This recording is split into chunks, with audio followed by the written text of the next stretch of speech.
the Square. We're here once again with another community spotlight, a very casual chat just to get to know somebody else in the community. And today we are joined by the one and only Kevin Gomes. And oh, wait, actually, so in my notes, I have. I just want to mention that if anybody else wants to record something like this to get to know somebody else in the community, and then you want to post it on this YouTube channel, please go ahead and send it my way. And I can also send you some of the graphics that some awesome people have made. And yeah, feel free. So anyway, back to why we're all here. Kevin, thank you for being with us today. Thank you for having me, Andrew. Um, and Kevin and I think we met in animation boot camp about a year ago. So I've known him and we've kept up. So I feel like I know you pretty well. But for those who don't, can you just tell us a little bit about yourself? What do you do, Kevin? Who are you? So, hello, I'm Kevin Gomes, as Andrew mentioned. I was a former senior graphic designer. Last year, I was a graphic designer for Lockheed Martin, and I had always aspired to be a motion designer, even before my time at Lockheed.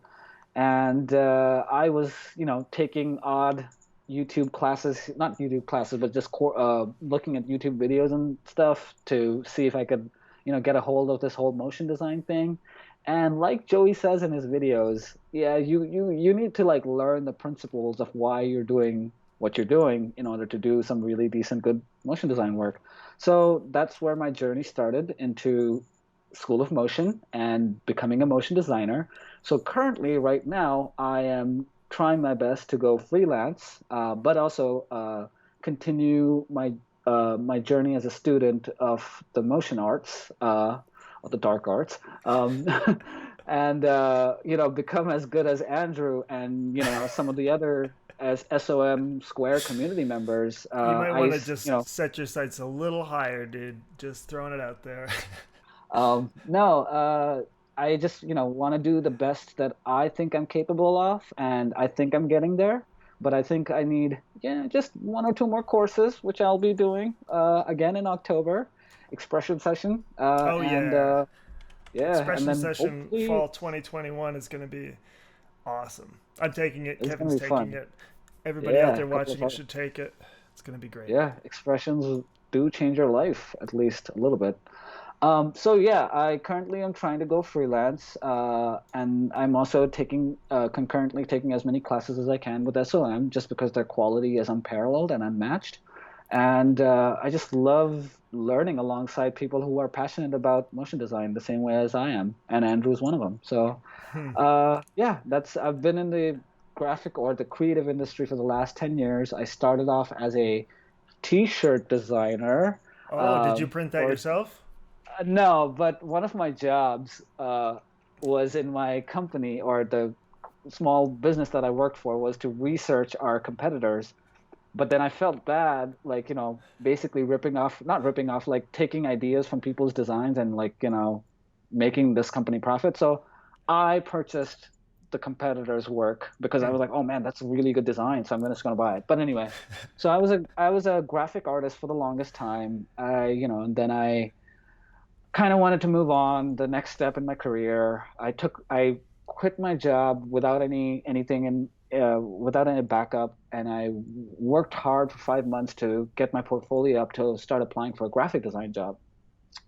And then I finally, after struggling a little bit for 5 months, I finally found a job with an agency, which was ICF International.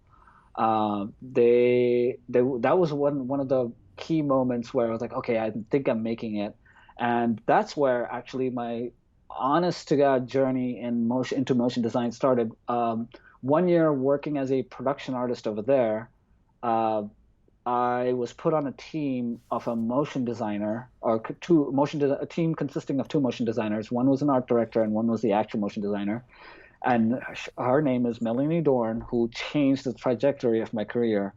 I have mentioned to Andrew and a couple of other people on Square, that she is like had worked in Hollywood, and she had worked on Life of Pi as one of the teammates on or team members on the VFX team for Life of Pi, which ended up winning an Oscar. Hmm. And so she had gone through like what I would assume like the most intense, uh, work-life balance when it comes to getting stuff done and getting quality produced. And she brought that same work ethic into the projects that she was working on in ICF. And I had noticed that every year, her team or the projects that she was involved with was winning multiple Addy awards. And I was like, I want to do that. Not win awards, but I want to do that kind of caliber of work. So I was put on her team. I was brought in as an illustrator because she had seen the talent, or at least she had seen the potential of me becoming something more than just a graphic artist or a production artist. And she really drove in that hardworking mindset and, like working till it looks good. Because one of the things that has always stuck in me is no one is going to be there on the internet to defend your work I'll be there, Kevin. other than your work I'll itself. be there. Don't worry. Sure, but Andrew Marston takes naps as well, or sleeps sometime. If he doesn't, then Andrew Marston is Batman, and don't trust this guy because he's a Yeah. vigilante. And No, I cut you off. I'm but sorry. No one's no, going to no, be it's there on fine. the It's internet fine. to This is a defend your casual, work. fun conversation, Andrew. You said it Absolutely. yourself. Yeah, I'm having fun. You're saying you're done having fun? Yeah. Are we having fun yet? No, we're having fun. Having fun. So yeah, she drove in that hardworking mentality into me because I was not a hard worker before. I used to cut corners. Um, but that's where I really fell in love with motion design because I saw firsthand how powerful it can be to see your static illustrations put come into life. And I was like, man, I want to do that. Because also, I will say from a selfish perspective, sometimes the idea that you have for your static graphics don't quite like when a motion designer gets to it, sometimes you have certain ideas and they don't quite animate as you would think, or you would think, oh, I wanted it animate that way. So I just wanted to learn, and I started trying to learn myself. But unfortunately, Melanie and the other motion designer, they had some better things come up in their life in their terms of careers, and they moved on from ICF. And 6 months later, I decided that I should find a better, like a senior designer job, and continue my quest to become a motion designer on the side. But I hit that wall, that metaphorical wall, where like every YouTube tutorial that I was seeing was helping me understand how to get to something specific, but it wasn't helping me understand how I could apply that towards a different problem or a solution for motion design. And then my mentor, motion design mentor that I had at Lockheed Martin, who was again a 20-year pro in the industry, she had just taken animation boot camp, and she's like, this changed my life. So if this is doing valuable things for me as a 20-year seasoned vet, I'm sure this will do wonders for you. And she was absolutely right. Absolutely right. Like, I struggled through the first few weeks of animation boot camp, but then soon as like the last two to three projects hit, I was like, I know exactly what I'm doing. I feel very comfortable, and I think I can do this. And so animation boot camp was like a game changer for me. And then I subsequently fell in love with animation, all sorts of it. I took character animation, loved it, and then I felt very confident to do after a 1 semester break. I felt very confident to do advanced motion methods. How'd that go? Which kicked my butt.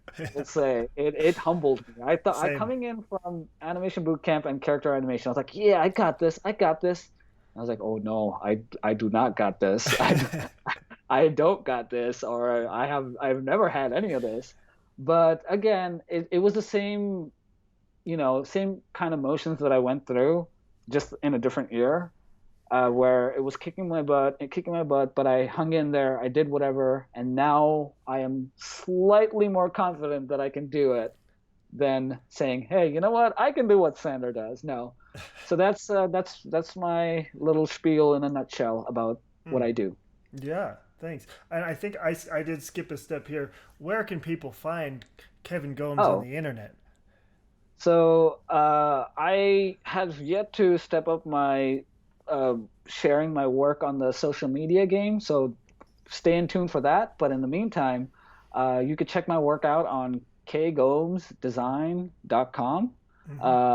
That's where most of my work exists. Or you could like, find me on Vimeo. So let me. I'm looking at your website right now.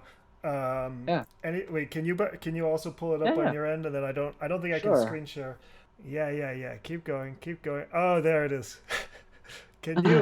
There's one specific one with Patrick Swayze.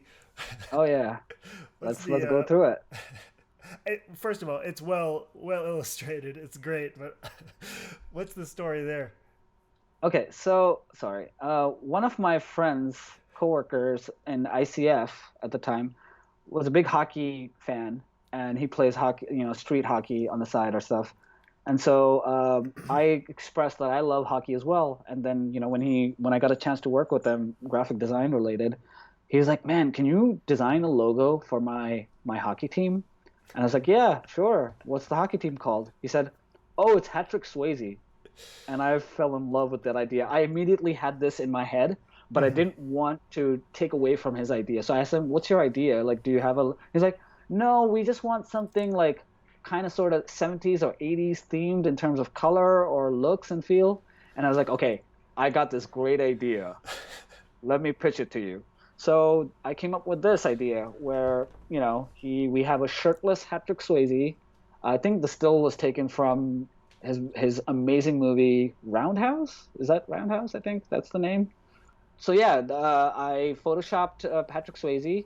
I had to like, film my own or Photoshop my own hand, pretending to hold a rabbit or something, and then photoshopped everything. Then I sat there and illustrated it and put my talents as a former T-shirt designer to shine, and got these printed. And then I think they loved it so much that their opponents actually reached out to get some shirts designed as well. But I think I passed on their idea because Uh, it was just too crazy of a Conflict. timeline. It turned out amazing, by the way. Thank you, thank you. So, but the other one I that stuck out. They're all really nice, but there's one for the CDC in the middle of your Hmm. screen. Yes. Um, this one less humorous than the Hatrick Hmm. Swayze, but can you hit play a little bit? Yeah, yeah. So what was your? I mean, this is just incredible. This is top tier illustration, animation, everything. What was your role in this? So this is right around the time I was deciding to become a motion designer. I This is after Melanie had left, my former art director, and mentor. Jeez, it's so But good. I was on a motion design team as their sole illustrator.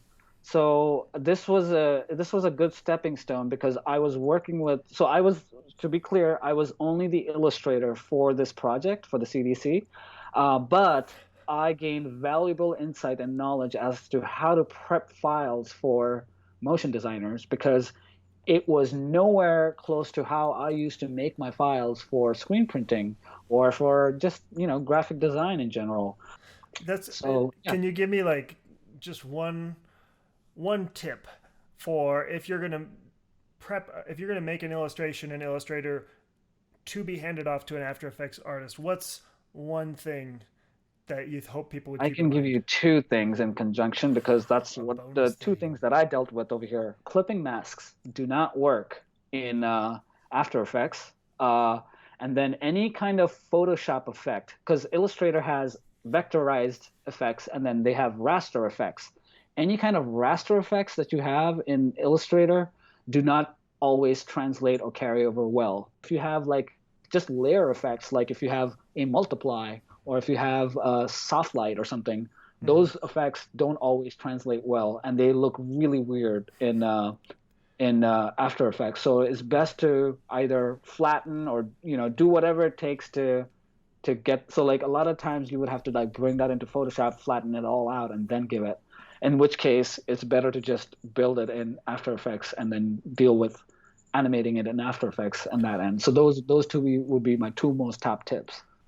Cool. So let me just backtrack a little bit Mhm. because I feel like um, I'd like to fill in the gap before you started working. As Bo Ryan put it last week, the Kevin Gomes origin story. Um, Mm. as much or as little as you'd like to share about like where'd you grow up and Sure. all this. What's your home address and your I'll give credit you card my number? I'll Yep. give you my villain origin story. I'm gonna stick with that. So I was born in New Delhi, India.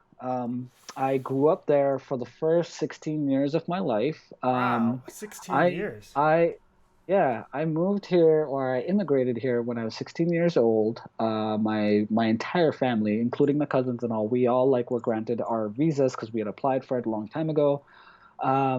So we came here post 9/11. So this was like 2004. We were supposed to be here earlier than that, but then because of 9/11, visas and stuff got delayed. So yeah. Anyway, um, so I got here in 2004, and I struggled a little in high school or just getting accommodated because culture shock and just the difference in how people live their lives and stuff. But over time it got easy, and then college was when I really blossomed into the person that I am now.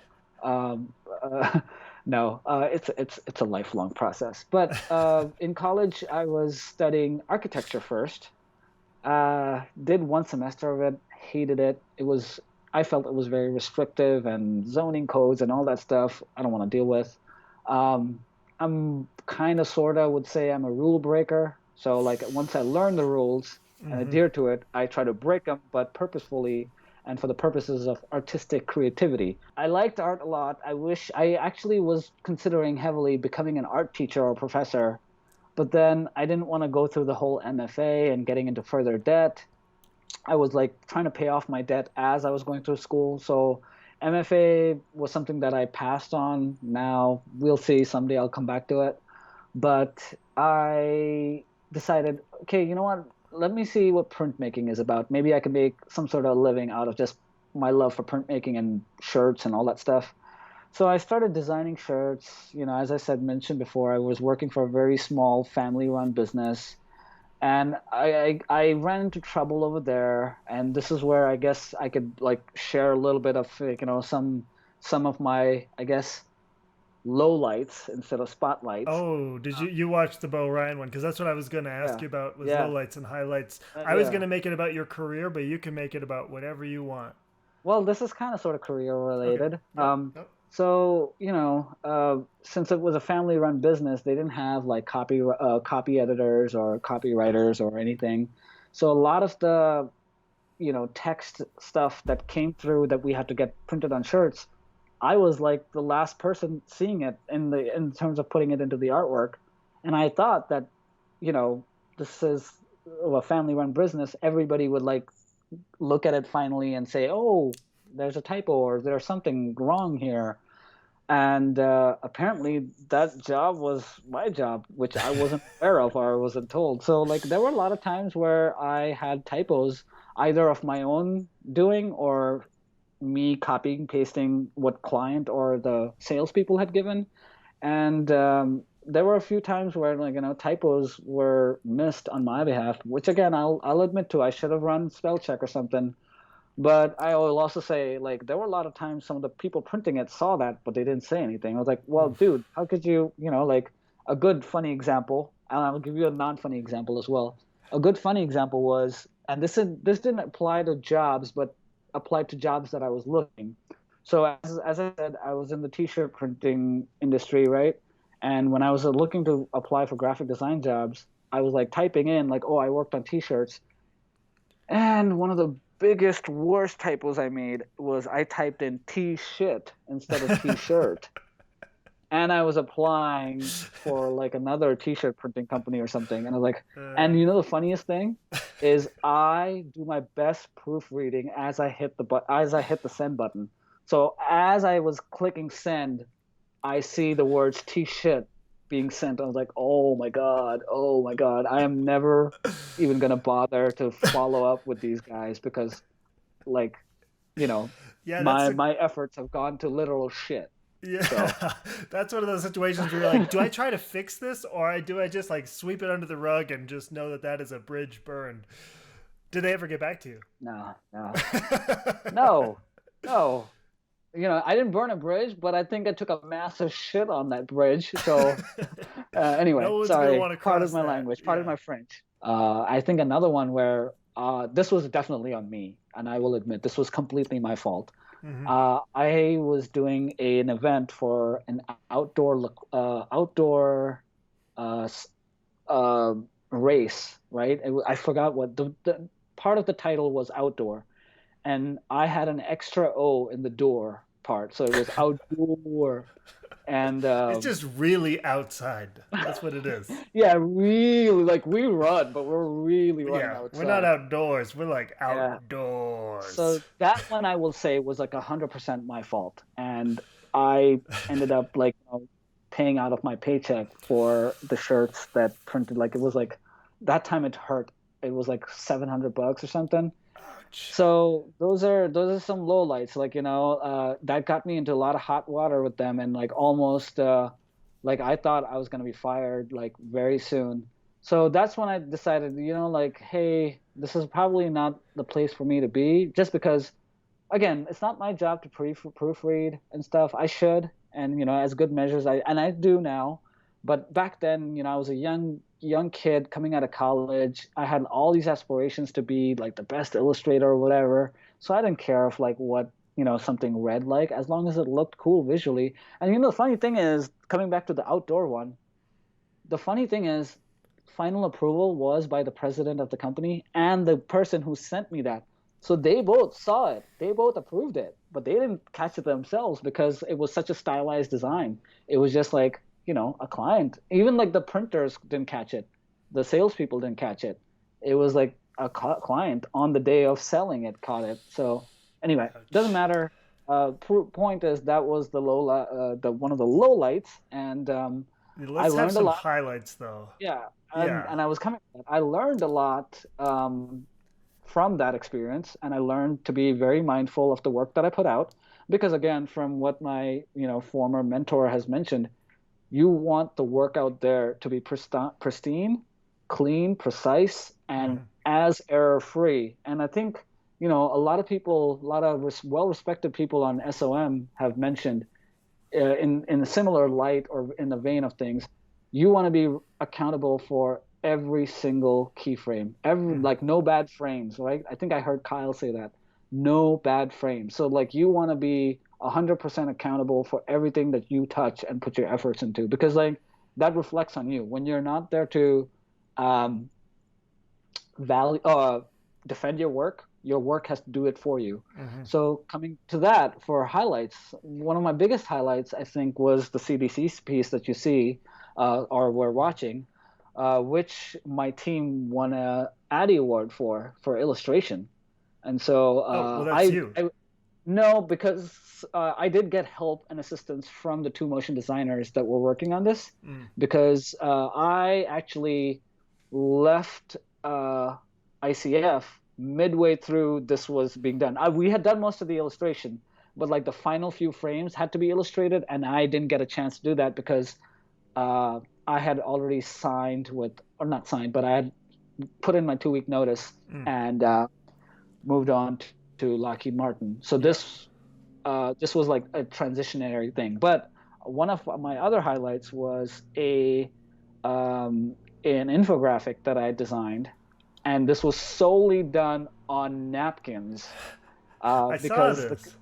the concept was a lot of like great ideas or companies are like born on a scrap of news or a scrap of paper or a napkin, like, and so the whole infographic was about like U.S. firms and growing opportunities and stuff. And the idea was like, hey, why don't we illustrate this literally on napkins? So I sat there and like stole a shit ton of napkins from the creative floor kitchen, and I As you contributed do. single-handedly contributed to a shortage of napkins for the month of October of 2016 in that company. And people were pissed. They were like, where the damn napkins go? And yeah, because like I had to like redraw, or correct, whatever for like contrast purposes or coloring and all that stuff. And so yeah, this was something that I did it in pieces, but then we photographed it and stuff. So you And so actually drew on napkins for this. yeah, like You I drew didn't with just pencil. okay. Yeah, no, well, I did composite some stuff, like Right, right, right. some of the shadows I had to like emphasize or enhance a little in Photoshop, but a lot, like 90% of this was done real on like an actual napkin. Like the coffee marks might have been photoshopped Yeah, in post. sure. I can't remember. Oh, this logo was definitely photoshopped later because I couldn't draw that logo Oh, I that thought accurate. for sure Kevin just with his steady hand. That's why they call you Steady Hand Kev, right? No, no, they just called me steady there, Kev. Steady there, Steady. Kev. That's what they said. Well played. Um, Uh, yeah, I think I photoshopped like the coffee mug here just because like it logistics of photographing it has been impossible, Hmm. and I wasn't like that expert of a photographer. I'm still not, but I think I photoshopped like the pen in here, some of these logos, just because these were like somewhat of an afterthought after we Hmm. had taken photographs. And but yeah, like 90% of this was drawn or designed on an actual napkin, just so that we could proudly claim that yeah, we did the work, we talked the talk and walked the walk too.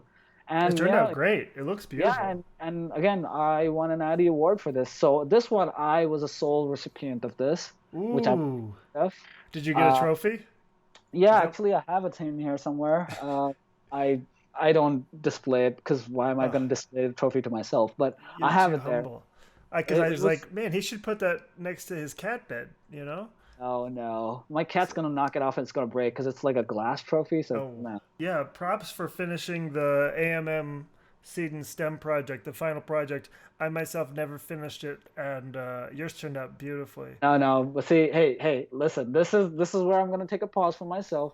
Andrew, you do a lot, man. You do so much. You're a responsible father, a great husband, You don't and know that. You amazing. don't know I that. don't know that, but The I'm gonna child assume that. services might be on their way But right now. You never know. But no, you do so much, man. You do so much for the community. All these videos, all the Ukra Media stuff that you do. The amount of work and effort that you put into your work and the final output of it. Like I see all the work that you do on Instagram, and like even when we don't have 15-minute MoGraph, you're like doing your own 15-minute MoGraphs. I'm like, this dude is a whole different level. I do try to do at least some project every day if I can. Not like the Beeple every days where like his life depends on it, or and Yeah. I also will never get however many millions he got for his.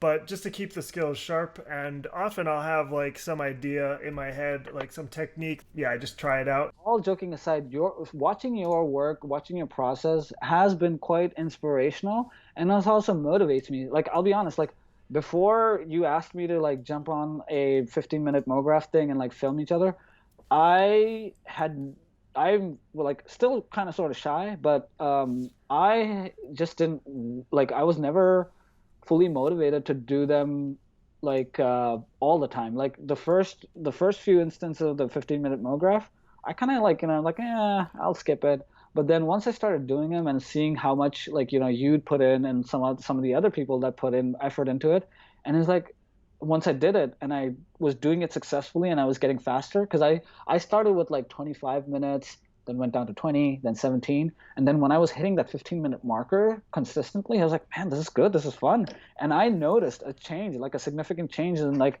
pre-planning and doing all this stuff. So like the fact that you do that all the time, or at least as much as you can, is making you sharper and better because it's like muscle memory, it's repetitive stuff. And that's how I related back to my experiences in printmaking. I'm going to go back that far, right? I was a horrible printmaking student. I didn't know anything well. I was not coordinated. And there's a lot of coordination in printmaking. Like you have to pull something consistently right. You have to print, like, do all this other stuff. And I was horrible at it.